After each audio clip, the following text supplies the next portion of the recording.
We're continuing with the morning review from Chapter 1, Limits. This is the back page here. So number 6, we want to evaluate each of these limits. Based off the graph. So limit as x approaches -3 from the left side of -3. So here we have -3. From the left side of -3, the limit means what's the y value that this graph is approaching. So the y value that the graph is approaching is +3 towards the y value of that hole, which is at 3.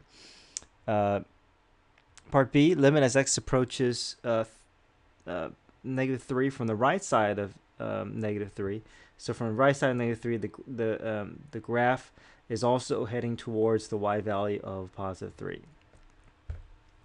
So therefore, the limit as x approaches -3 would have to be 3 as well, because the one side limit and the two one side limits on either side of -3 both approach the same y value, as we can see from here.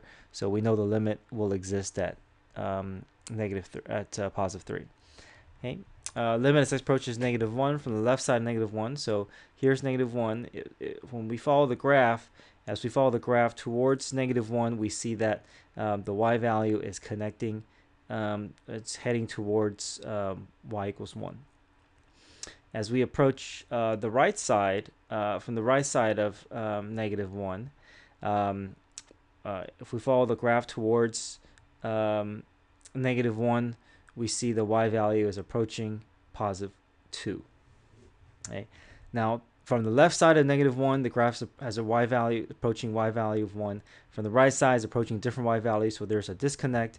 And so part F, the limit as x approaches -1, does not exist because the two branches do not approach the same y value on either side. Okay, next part here, use continuity condition to justify if the graph is continuous at x equals 1. So at x equals 1, we know the function is not continuous by looking at this, but we're going to justify this by stepping through our continuity conditions. So first step, does the order pair exist at x equals 1? So x equals 1, does the graph exist somewhere? And it does. It exists at -5. So the first condition passes. Second condition, does the limit exist at x equals 1? So at x equals 1, we see that the left branch and the right branch are connecting to the same y value, so the limit does exist. As x approaches 1, the limit is equal to 2. However, the third condition will fail because the limit does not exist where the order pair exists. So because of that, we know the graph can't be continuous, so the third condition fails. F of 1 does not equal to the limit, so this is called a removable discontinuity if the third condition fails. All right, number 7 here. Find the value of k that makes the function continuous for all real numbers if. So we have a piecewise function here. Looks like the graph exists on either side of -3, all within this function here. And the only thing that's causing this graph to not be continuous is because of a hole at -3. So if we were to factor and simplify this expression, we're going to get x plus 3 times x minus 2 over x plus 3. The x plus 3's cancels out, and if we evaluate the limit as x approaches -3, -3 minus 2 is -5. So this tells us that there's a hole at -5 when x is -3. So because there's a hole there, we know the graph will connect on both sides of -3. It's just that wherever the hole is, in this case the hole will exist at -5.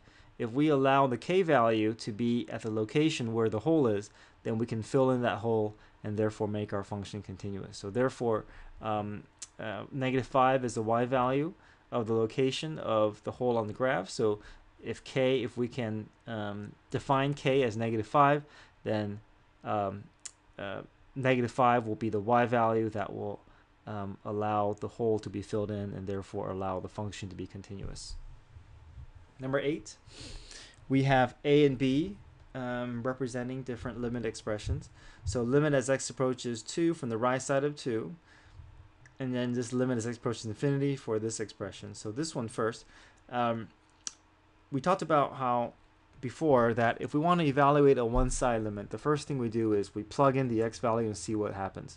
So if I plug 3 in, I'm going to get 3 times 4 over 0. So 12 over 0. Now we know 12 over 0 is undefined, so we know that normally limit would be undefined or does not exist. However, this is a one-sided limit. So because we know that there is a vertical asymptote here, therefore we have to discuss or figure out what's happening to this branch of the graph as it's approaching -3 from the right side of 3. Is it going down to -infinity or is it going up to positive infinity?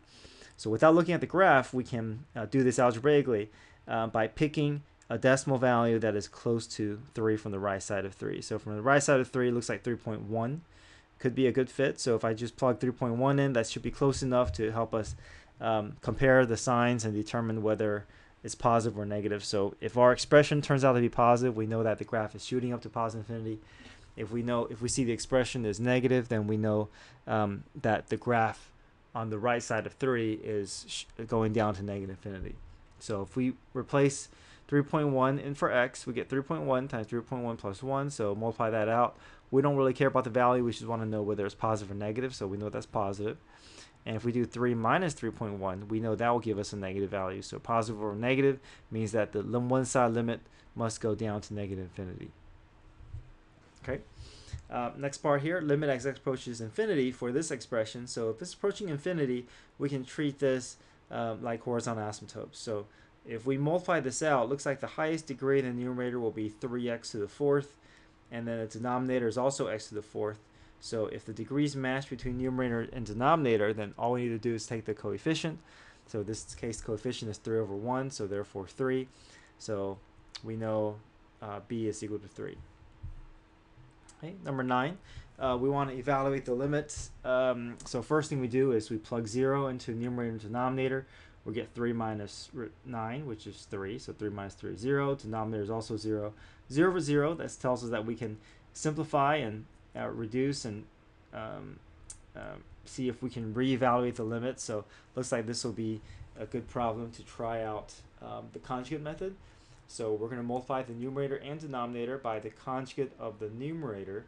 So the conjugate of the numerator is 3 plus root x plus 9.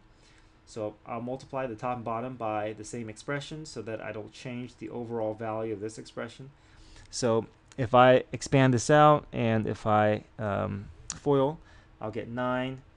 The middle and outside will cancel out, and the last two terms will become -x plus 9. And 9 minus 9 is 0, and -x over x does cancel out to become -1. So we get -1 over and replace 0 in for the remaining x's. So 0 plus 9 is going to be square root of 9, which is 3. 3 plus 3 is 6. So -1/6 will be our limit. Number 9, sketch the graph satisfying its values. So for number 9 here, what we can do is we're starting off with a blank graph, and we can just try and fill out everything that we see here. So we know that as we approach -infinity, we know that the graph will go down to -infinity, so that's what this portion means. As we approach -4 from the left side of -4, so here's -4, from the left side of -4, we want the graph to approach y value of -3, so I put a hole there.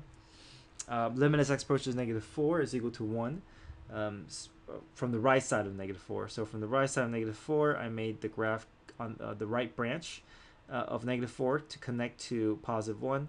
H of 6 is undefined, so if h of 6 is undefined, we know that somewhere along 6, we want there to be a hole in the graph.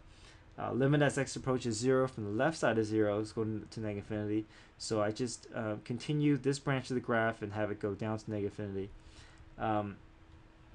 Limit as x approaches 0 does not exist. So we know that there's a vertical asymptote here, and we can have the graph go in separate directions so that it won't be interpreted as both -infinity or both +infinity. All right, the x approaches 3 from the right side of 3. So from the right side of 3, we want the graph to go to -4. So that's what I have here. As x approaches 4, we want the graph to go down to negative infinity, so I have both branches going towards negative infinity as it approaches the vertical asymptote. Limit as x approaches 6, we know the graph must go to 3, so however, we know h of 6 is undefined, so that's why I have to leave it as a whole. And then as we approach positive infinity, we want the graph to level off at a horizontal asymptote of negative 2. So that's what this graph does. Okay. It approaches y value of negative 2 as it goes off the graph.